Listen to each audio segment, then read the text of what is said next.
ایک بار اللہ کے رسول صلی اللہ علیہ وسلم صحابہ سے کہہ رہے تھے کہ کون دوست ہے آپ لوگوں کو اسے پہچاننے کی ضرورت ہے۔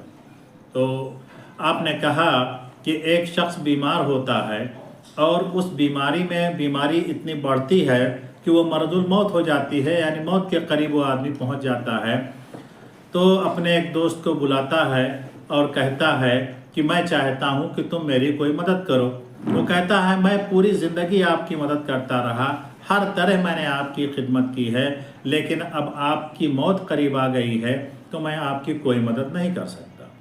تو وہ دوسرے اپنے دوست کو بلاتا ہے اور کہتا ہے کہ میں آج بستر مرگ پر ہوں، بس کسی وقت بھی میری جان نکل سکتی ہے، آپ میری کیا مدد کر سکتے ہو؟ تو وہ کہتا ہے دوست کہ ہاں میں اتنی مدد کر سکتا ہوں کہ اگر آپ کا انتقال ہو جائے تو آپ کو نہلاؤں، دھلاؤں، خوشبو لگاؤں اور آپ کو لے جا کر کے دفن کر دوں۔ پھر وہ تیسرے دوست کو بلاتا ہے اور کہتا ہے یہ بتائیے آج میری حالت یہ ہے کہ میں دنیا سے جانے والا ہوں، آپ میری کیا مدد کر سکتے ہیں؟ تو وہ کہتا ہے کہ میں تمہاری ہر طرح سے مدد کرنے کے لیے تیار ہوں، میں تمہارے ساتھ قبر میں جاؤں گا، قیامت تک تمہارے ساتھ قبر میں رہوں گا، اور جب تم قیامت کے دن اٹھو گے تب میں تمہارے ساتھ نکلوں گا اور پھر تمہارا ساتھ میں کبھی نہیں چھوڑوں گا۔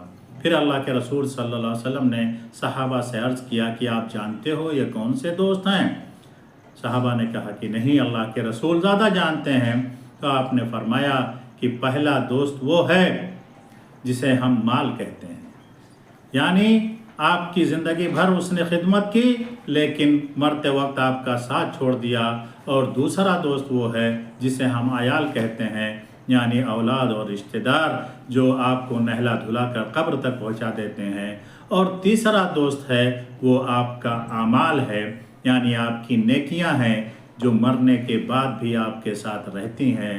اس لیے ہمیں چاہیے کہ ہم نیکیوں کو زیادہ گلے لگائیں اور یہ جو دنیاوی چیزیں ہیں یعنی صرف دنیا میں فائدہ دینے والی ہیں ان سے اسی حد تک لگاؤ رکھیں جس حد تک رکھنا چاہیے۔